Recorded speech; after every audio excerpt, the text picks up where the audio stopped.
नमस्कार, मी सारिका आणि सारिका लाईफस्टाईलमध्ये सगळ्यांचे सहर्ष स्वागत आहे। कशा आहात? आशा करते स्वस्त असाल, मस्त असाल, आनंदी असाल आणि हसत असाल आणि नवरात्रीचा आनंद नवरंगांसोबत तुम्ही घेतला असाल। एक मस्तपैकी वातावरण होतं, आता ते संपत आलेलं आहे। आमच्या तर गावातल्या आरत्या मी तुम्हाला पुढे टाकणार आहे 2-3 दिवसांनी, की आमच्या गावात तर सर्व महिला, सर्व ज्या कलर असतील त्याच्या साड्या नेसून एकच देवी आमच्या गावात असते आणि मस्तपैकी कार्यक्रम आमच्या गावात केला जातो। नंबर बक्षीस असतात स्त्रियांना, पैठणी असते, नथ असते, अजून एखादं भांड असतं, असं काही ना काही 3 बक्षीसं ठेवलेली असतात। त्यामुळे नवरात्राचा आनंद आम्ही सगळ्यांनी तर खूप छान घेतला। तुम्ही सगळ्यांनी कसा काय घेतला याच्या छान छान मला कमेंट करा। कालचा अनुश्रीचा व्हिडिओ तुम्हाला आवडला त्यासाठी खूप खूप धन्यवाद। तिचं मन समजून घेतलं त्यासाठी खूप खूप धन्यवाद। मी अनुश्रीच्या पाठीशी आहे, कायमस्वरूपी आहे। पण काही गोष्टी जीवनामध्ये अशा घडलेल्या असतात की ही लहान मुलं पटकन विसरत नाहीत, त्यांना बोलायचं असतं पण बोलता येत नाही। तीच अवस्था अनुश्रीची झालेली आहे की एखाद्या कमी वयात खूप जास्त, आपण ह्याला दुःख पण नाही म्हणू शकत, पण लहानपणी हिरावून घेणं हे तिच्या बाबतीत घडलेलं आहे। त्यामुळं तिला जे काही सांगायचंय तिच्या भाषेत ते ऐका, कारण तिला असं वाटतं की अशा मुली अजून खूप असतील, अजून कुणाला तरी असं होत असेल। त्यामुळं तिच्या बुद्धीप्रमाणे तिचं ते तुम्ही ऐकताय आणि तिला भरभरून साथ देताय, त्यासाठी खूप खूप धन्यवाद। मी तर आहेच तिच्या पाठीशी, पण तुम्ही सगळे आहात यात मला खूप आनंद आहे। मी आज व्हिडिओ करते ती या गोष्टीसाठी की काल रात्री मी कमेंट वाचल्या की सध्या तुम्हाला माहिती आहे कामाच्या लोडमुळे मला कमेंट वाचायला होत नाही। मी 10-11 वाजता एक 10-20 कमेंटला उत्तरं देते आणि झोपते, पण तरी त्याच वेळी माझ्या डोळ्यासमोर या कमेंट्स आल्या की 4-5 जणांनी तिथं मस्तपैकी गप्पा मारल्या होत्या आणि खूप छान म्हणजे माझं लक्ष नसलं तरी तुम्ही एकमेकीकडे लक्ष देता आणि एकमेकीशी बोलता, ह्याच्यात मला खूप अभिमान वाटतो तुम्हा सगळ्यांचा। तर कमेंट या होत्या की ताईच्या वस्तू खूप छान असतात, सगळ्या घ्याव्या वाटतात, मनात एक आशा आहे की ताईच्या वस्तू घेतल्यावर आमचे दिवस पालटतील, पण आमच्याकडे पैसे नसतात, आम्ही नवऱ्यांवर डिपेंड आहोत, आम्ही पोरांवर डिपेंड आहोत, तर प्रत्येक स्त्रीनं कमवलं पाहिजे। या गोष्टींची चर्चा तुम्ही एक 5-6 जणींनी तिथं केली होती, तर हे अगदी बरोबर आहे। तुम्ही जी चर्चा केली होती ती अगदी बरोबर आहे आणि मी स्वतः सुद्धा त्याच मताची आहे की स्त्रियांनी कमवलं पाहिजे, स्त्रियांनी स्वतःच्या पायावर उभं राहिलं पाहिजे। त्यासाठी तुम्ही छोटे छोटे उद्योग सुरू करू शकता। तुम्ही एकमेकींशी चर्चा करत जा, आपल्या कमेंट बॉक्समध्ये सुद्धा तुम्ही चर्चा करत जा की कोणते लघु उद्योग कोणती स्त्री करू शकते। ज्या आहेत चांगल्या उद्योजिका सुद्धा आपल्याकडे आहेत, नोकरदार वर्ग आहे, व्यावसायिक वर्ग आहे, अगदी भाजीपाला विकणारा वर्ग आहे, सगळेजण आहेत। तर एकमेकाला सहाय्य करा, एकमेकाला सांगा कमेंट्समध्ये की तुम्ही हे करू शकता, तुम्ही ते करू शकता। सगळ्यांच्या या अवस्था आहेत हे मला माहीत आहे, पण वय निघून गेला असेल तर गोष्ट वेगळी आहे, पण तरी सुद्धा घरात बसून, वय निघून गेले तरी सुद्धा घरात बसून फुलवाती तयार करता येतात, घरात बसून वाती तयार करता येतात, घरात बसून बरेच सारे उद्योग करता येतात। या एकमेकाला सुचवा, आयडिया सुचवा आणि स्वतःच्या पायावर खरोखर उभं राहा। माझ्याकडचे प्रोडक्ट्स घेण्यासाठी असं नाही तर उद्या तुमच्या मागं तुमचे दवाखाने आहेत, तुम्हाला तुमच्या आईवडिलांसाठी काही करावं वाटेल, तुम्हाला स्वतःसाठी काही करावं वाटेल, तर 4 पैसे हे आपल्या जोडीला आहे, असलेच पाहिजेत। या मताची मी पण आहे की स्त्रियांनी कमवायला शिका। आपली जी बुद्धी आहे, आपलं जे शिक्षण आहे, आपल्याला जे जमणार आहे ते घरात बसून काम करायला सुरुवात करा। ज्या वर्किंग आहेत त्या तर खूप छान, पण ज्या नाही आहेत आणि ज्यांना पैशाच्या प्रॉब्लेमला तोंड द्यावं लागतंय त्यांनी घरगुती काही ना काही उद्योग चालू करा।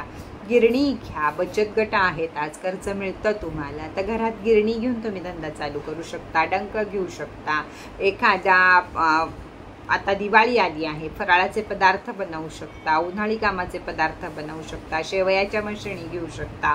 कमी भांडवलामध्ये हे धंदे तुमचे जास्त प्रमाणात चालणार आहेत आणि तुमच्या हाताला 4 पैसे शिल्लक राहणार आहेत। तुमच्या बचत गटाची कर्ज फिटून सुद्धा तुमच्याकडे पैसे शिल्लक राहणार आहेत। मुलं शाळेत जात आहेत तर त्या शाळेच्या वेळामध्ये कोणते तरी क्लास करा ज्या तुम्हाला आवडी असतील। तुम्हाला ब्युटी पार्लरची आवड असेल, तुम्हाला अजून कशाची आवड असेल, शिवण क्लास असेल, काय असेल, आजकाल शिवण क्लास म्हणजे शिवण, ब्लाऊज शिवण आणि साड्या फॉल पिको करणं किंवा ड्रेस शिवणं ह्याला सुद्धा खूप सारा पैसा मिळत आहे। सगळ्यांना माहीत आहे 250 रुपयाशिवाय अस्तरचा ब्लाऊज शिवून मिळत नाही, 100 रुपयाशिवाय फॉल पिकोला साडी मिळत नाही। त्यातले किती पैसे राहतात शिल्लक हे मलाही चांगलं माहीत आहे। तर या प्रकारच्या घरात बसून हे छोटे छोटे धंदे आहेत। तुम्ही ज्वेलरी विकू शकता, तुम्ही अजून काही करू शकता। तर हे करा की आम्हाला नवऱ्यावर डिपेंड राहावं लागतंय हे सोडा। वय किती का असे ना, शिक्षण कधी संपत नसतं। काही ना काही तुमच्या अंगात कला आहेत त्या ओळखा स्वतःला। कितीतरी आपल्याकडे आमच्या इथल्या सातारकर आहेत की घरात रुमाल विणतात, तोरणं विणतात आणि हे सारं विकत असतात। तर अशी एकमेकाला सहाय्य करा। हा बिझनेस कर, तो बिझनेस कर, एकमेकाला सुचवत जा की लाडूचे व्यवसायवाल्या खूप जणी आहेत, राजगिरा लाडूचे व्यवसाय, डिंक लाडूचे व्यवसाय, शेंगदाणा लाडूचे व्यवसाय, घरगुती पुन्हा पिठं बनवण्याचे त्यांचे बिझनेस आहेत। तर या प्रकारचे छोटे मोठे बिझनेस करून सुद्धा तुम्ही स्वतःच्या पायावर उभं राहू शकता। आपल्यातला एखादा गुण ओळखा, डबे करा। आज बाहेर चपाती लाटून देणं किंवा चपात्या सुद्धा 10 ते 12 रुपयाला एक एक चपाती पडते किंवा त्यापेक्षा सुद्धा जास्त। तर एखाद्या हॉटेलशी कॉन्टॅक्ट करा की तुम्हाला किती चपात्या लागतात, तुम्ही घरनं द्या। MIDCच्या जवळ राहत असाल तर घरनं तुम्ही छोटीशी मेस चालवू शकता, 4 डबे देऊ शकता। तर या प्रकारची अनेक कष्ट करणाऱ्यांना कारणं नाही आहेत। कष्ट करणाऱ्यांना लगेच सुचतं की पुढं काय काम करावं। त्यामुळं कष्टाला लाजू नका, विचारायला लाजू नका, बोलायला लाजू नका की याच्यातनं हे काय फील तुम्हाला तिथं मी एकटी आहे। पण कमेंटमध्ये तुम्ही सगळ्या जणी आहात। त्याच्यात आपल्याकडं खूप मोठ्या मोठ्या हुद्द्यावर असणाऱ्या सुद्धा स्त्रिया आहेत आणि खूप वयानं मोठ्या असणाऱ्या सुद्धा ताई लोक आपल्या कमेंट बॉक्समध्ये आहेत की त्या तुम्हाला चांगल्या चांगल्या हे देऊ शकतात। तुम्ही लहान असाल, मुलं लहान असेल, तुम्हाला कमवायचं आहे तर या गोष्टीकडे लक्ष द्या। माझं हे सांगणं आहे की घरातल्या सासू अशी करती, दीर अशी करतो, हा पैसा आम्हाला मिळत नाही, हा वाटा आम्हाला मिळत नाही, या सगळ्यापेक्षा सुद्धा थोडंसं पुढं जा। जी घरगुती फॅमिली करताय त्यापेक्षा त्याकडे दुर्लक्ष करून थोडंसं पुढं जा आणि स्वतःच्या पायावर उभं राहायचा प्रयत्न करा। ग्रामीण भागातल्या महिला ज्यांना नाही शिक्षण किंवा काही तर त्या प्रत्येक जणी शेतकरी असतात, नाही तर शेतामध्ये जाऊन काम करू शकतात। 200 रुपये हजेरी तुमची कुठं बुडलेली नाही, म्हणजे तुम्ही कमवता, तुम्ही कष्ट करता, तुम्ही कमवता, तुम्ही स्वतःच्या पायावर उभा आहात आणि स्त्री काहीही करू शकते। आपल्या मुलांसाठी आपण काहीही करू शकतो। आपली एकच इच्छा असते आपल्या मुलांना काही कमी पडू नये, त्यासाठी आपण कितीही कष्ट करू शकतो। तर ज्या तुम्ही कमेंट करता, एकमेकाशी बोलता, हे खूप छान आहे, पण त्यातनं आयडिया द्या, चांगल्या चांगल्या एकमेकांना आयडिया द्या की जर त्याच्यातनं कुणाचं चांगलं झालं तर आपल्या छोटीशा अशाच्या परिवाराचं चांगलं होणार आहे। तर याच मला ह्याच्याबद्दलच बोलायचं होतं। परत लताताईचा कमेंट तुम्ही आज सारिका लाईफस्टाईलला अनुश्रीसाठी केले की आजकाल एवढा वेळ काढून कमेंट करणं हे सुद्धा अतिशय सत्काम आहे, म्हणजे पुण्यात भर आहे तुमच्या की एवढा वेळ काढून तुम्ही जर अनुश्रीला 2 गोष्टी समजावून सांगत असाल तर खूप छान। की जेवढ्या कुणाचंच नाव मी घेत नाही, पण जेवढ्यांनी कमेंट केल्यात अनुश्रीला त्या सगळ्यांचे खूप खूप धन्यवाद। की तिची उमेद वाढत जाईल, तिला काहीतरी करायची इच्छा मनातनं जागी होईल, जुनं विसरेल आणि नवीन मार्गाला लागेल अशी माझी पण खूप अपेक्षा आहे आणि तुमची पण तीच आहे। तर लवकरात लवकर ती या सगळ्या जुन्या आठवणीतनं निघून आपल्या नवीन संसारात रमायला सुरुवात करेल अशीच आशा मला पण आहे। तर फक्त तुमची एकी, तुमचे धन्यवाद या गोष्टींसाठी मी आज इथं तुमच्याशी 2 मिनिटं या चर्चा केल्या। त्याचप्रमाणे आपले जे छोटीशा आशाला प्रोडक्ट्स आहेत ते प्रोडक्ट्स 15 दिवसामध्ये मागवून घ्या। राहिला असाल तर हाय करून नंबरवरती घ्या। मी दिवस रात्र काम करायला तयार आहे, फक्त मला कामाच्या सिस्टीममध्ये व्यवस्थितपणा द्या। मला फोन कुणी करू नका, आपण ज्याचे मला रक्कमा विचारा, मी सांगत असते. पैसे भरले की लगेच एकदा स्क्रीनशॉट, काल अक्षरशः एका ताईंनी 36 स्क्रीनशॉट पाठवलेले होते. मग मलाही हे बघून वैताग येतो. किंवा तुम्ही नुसतं त्याच्या खाली मेसेज, ताई माझ्यावरचा मेसेज ऐका, ताई माझ्यावरचा मेसेज ऐका. अरे हे किती वेळा ऐकायचं? एक लक्षात ठेवा, सध्या एवढी घाई आहे ना की मी खालचे 2-3 मेसेज ऐकत असते. तुम्ही वर काय बोललात हे मी कधीतरी रात्री वगैरे ऐकत असते किंवा दिवाळीच्या सुट्टीमध्ये ऐकेल. पण आत्ता गरज आहे आपल्याला कामाची. एवढी मी परिश्रम घेतलेत, महाळाच्या पंधरवड्याच्या आधीपासनं पोटल्या तुमच्यापर्यंत पोहोचाव्यात, पिरॅमिड तुमच्यापर्यंत पोहोचावीत, उलूक महाराज तुमच्यापर्यंत पोहोचावेत, कॅन्डल्स पोहोचावेत. ह्याच्यासाठी मी गेले 2 महिने झगडतीये, 2 महिने कष्ट करते. ते जर तुमच्यापाशी वेळेत नाही पोहोचलं तर मग माझ्या एवढ्या सगळ्या याचा अर्थ काय राहिला? म्हणून सगळ्यांनी भरभर मागवा. पण आता फक्त बॉटलला ऑफर आहे. आता ऑफर हा विषय आपला संपलेला आहे, कारण जेवढं ऑफरमध्ये होतं तेवढं सगळं मी तुम्हाला देऊन टाकलेलं आहे. आता विषय आहे फक्त बॉटलचा. बॉटलवर तुम्हाला सिट्रीन ब्रेसलेट, जे सगळ्यात महाग आहे आपल्याकडचं, ते सिट्रीन ब्रेसलेट तुम्हाला बॉटलवर, बॉटलचे संपूर्ण पैसे भरले तर फ्री मिळणार आहे. हप्त्यावर जे बॉटल घेत आहेत त्यांना ब्रेसलेट नाही, तर लगेच तुम्ही पैसे पे करत आहात त्यांच्यासाठी सिट्रीन ब्रेसलेट आहे. ही एकच आता ऑफर आहे, बाकी कोणत्याही प्रकारच्या ऑफर नाही. तर एंजल कॅन्डल खूप प्रकारच्या आल्या आहेत. आणि कॅन्डल मॅजिक काय आहे हे तुम्हाला आता मी दसऱ्यानंतर सांगेल तुम्हाला व्हिडिओ करून, की कॅन्डल मॅजिकमध्ये आहे काय, काय मिळतं आणि किती चटकन मिळतं, हे सगळं तुम्हाला रेमेडीमुळे कळेल. त्यामुळं आहेत या कॅन्डल घेऊन ठेवा. म्हणजे मी रेमेडी करताना तुम्हाला मेल, तुमचे दुश्मन आहे मेल, दुश्मन आहे फिमेल, जे आहेत त्यांचे फिगर तुमच्याकडे पाहिजेतच, तर खोपड्या त्यांच्या पाहिजेतच, डेव्हिड पाहिजेच तुमच्याकडं, ऑइल पाहिजेच तुमच्याकडं. एक परी ऑइलचं तुम्ही काही पण करू शकता, पण या बाकीच्या गोष्टी तुमच्याकडे पाहिजेत. तेव्हा तुम्ही पटपट रेमेडी करून आपले अडकलेले पैसे, आपला वाया गेलेला नवरा, आपली वाया गेलेली बायको, या सगळ्या गोष्टी तुम्ही हँडल करू शकता. त्यामुळं जेवढे पटपट तुम्हाला प्रोडक्ट्स मागवता येतील तेवढे मागवा. प्रोडक्ट्स मागवताना एकदाच वरती स्क्रीनशॉट एकदाच द्या.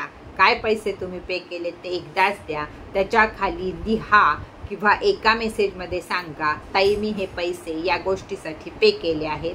खाली पत्त्यावरचं नाव, इतक्या मोठ्या मोठ्या शहरातनं राहणाऱ्या बायका सुद्धा पत्त्यावर स्वतःचं नाव देत नाहीत, तर पत्त्यावर स्वतःचं नाव द्या, त्याच्या खाली पत्ता द्या, त्याच्या खाली रेकी कुणाच्या नावावर करायची द्या. माझी रेकी करून वरती पोरांना बूस्टर ऑइल घेतलेलं असतं, काय घेतलेलं असतं, तिथलं मी सगळी नावं हुडकून काढते आणि मग रेकी करते. आणि मग मागणं तुम्ही म्हणता, ताई आम्ही रेकीला नावच सांगितली नाही तर तू रेकी कशी केली?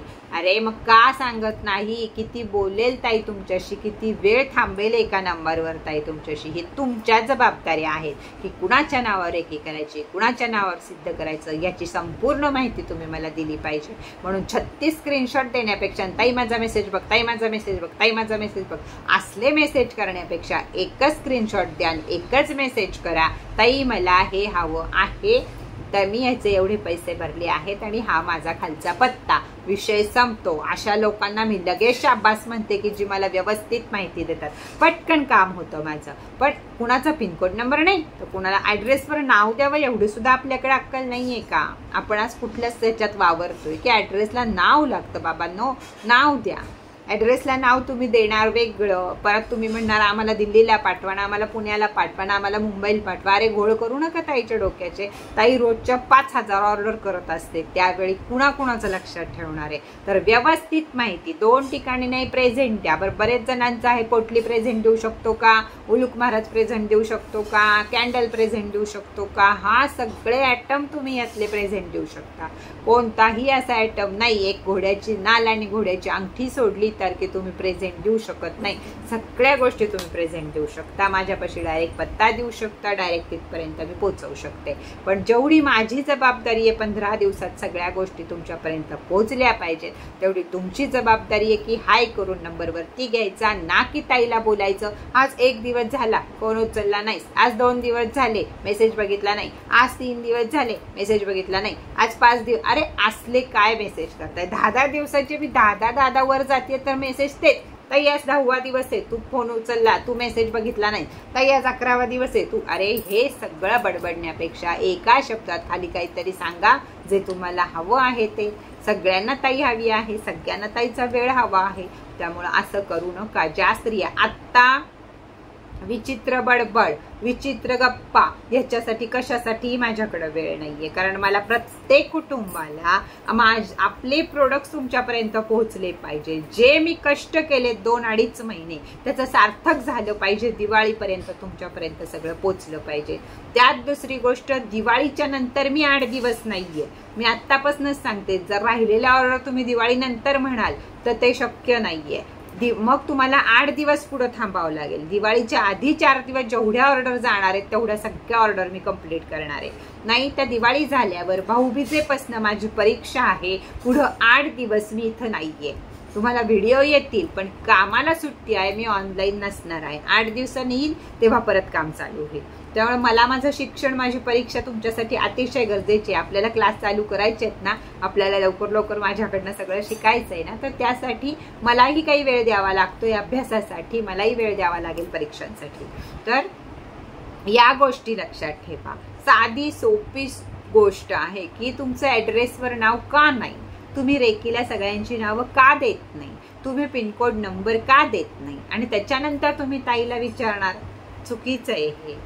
त्याचबरोबर काही कारणानं कधी काय होतं की एक लिहिलेला पत्ता असतो आणि त्याच्यावर फॅननं पलटलं जातं, लक्षात येत नाही, डबल पत्ता घातला जातो. एखाद्यावेळेस एखादी गोष्ट डबल तुमच्याकडे येते.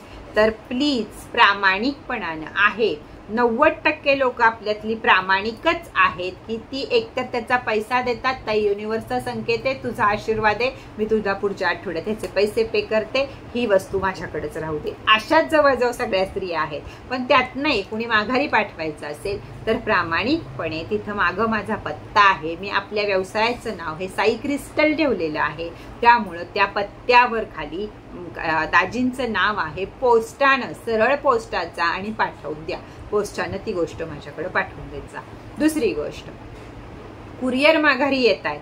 कुरिअर मी कधीही कुणाकडनंही आजपर्यंत कुरिअर चार्जेस घेत नाही, पण ज्यांचं कुरिअर माघारी येतं त्यांना बिना कुरिअर चार्जेसचं मी कुरिअर पाठवत नाही, नाहीतर त्यांचे पैसे माघारी पाठवून देते. ही माझी शिस्त आहे, कारण कुरिअरवाले खोटं बोलत नाहीत. आम्हाला 10 फोन करतात, हा नंबर बरोबर आहे का, हा नंबर उचलला जात नाही, हा नंबर बंद आहे, हे आम्हाला सांगतात. आम्ही काही मागवलंच नाहीये.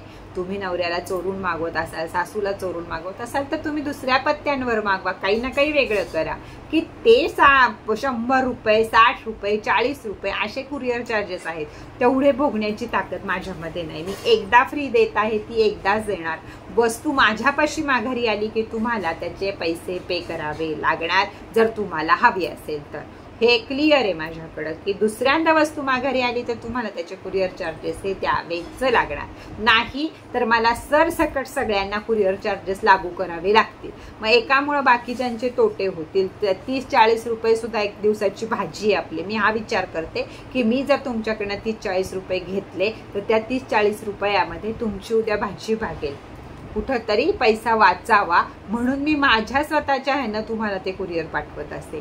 एकमेव आहे फ्लिपकार्ट, अमेझॉन सुद्धा आपल्याला बिना कुरिअर चार्जेसचं कुरिअर देत नाही, तरी सुद्धा मी तुम्हाला देत असते. तुमचं म्हणणं असतं कुरिअरची ID दे, हे दे. नाही, मी छोटीशी आहे, छोट्याशा गावात राहत आहे आणि छोटंसं महावीर कुरिअर आहे, तिथं ही सोय नाहीये की मी तुम्हाला त्याचे ID नंबर आणि काय बाय तुम्ही मागता ते सगळं देईन. नाही, तुमच्यापर्यंत ज्यांना तिथनं 2-4 किलोमीटर जाऊन कुरिअर आणायला जमत नाही त्यांनी डायरेक्ट सांगावं मला पोस्टानं कुरिअर पाठवा. पोस्टानं 8 ते 10 दिवसानं कुरिअर तुमच्यापर्यंत पोहोचेल. भरे फास्टिंगचे पैसे ते आमच्याकडनं घेतात, पण कुरिअर तुमच्याकडे पोहोचायला 8-10 दिवस लागतात. हे सरकारी काम आहे, ह्याला मी काही करू शकत नाही. तर ही संपूर्ण माहिती मी कुठंतरी बडबडून तुम्हाला द्यायची होती मला, म्हणून दिली आहे की रोजच्या ह्याच्यात जर बोलत बसलं तर मग व्हिडिओ राहतो, म्हणून ह्याच्यावर येऊन मी आज तुम्हाला सगळी माहिती दिलेली आहे. तर चला व्हिडिओ इथंच बास करते. चला ह्यालाच नाव देऊया आज आपण गोडगोड गप्पा. तर नक्की सगळ्यांनी ऐका आणि याप्रमाणे राहा, म्हणजे आपल्याला सगळ्याच बाबतीत आपली प्रगती होईल. तर चला आजचा व्हिडिओ इथंच बास करते. परत भेटूया नवीन माहिती बरोबर, नवीन व्हिडिओ बरोबर. तोपर्यंत टाटा बाय बाय.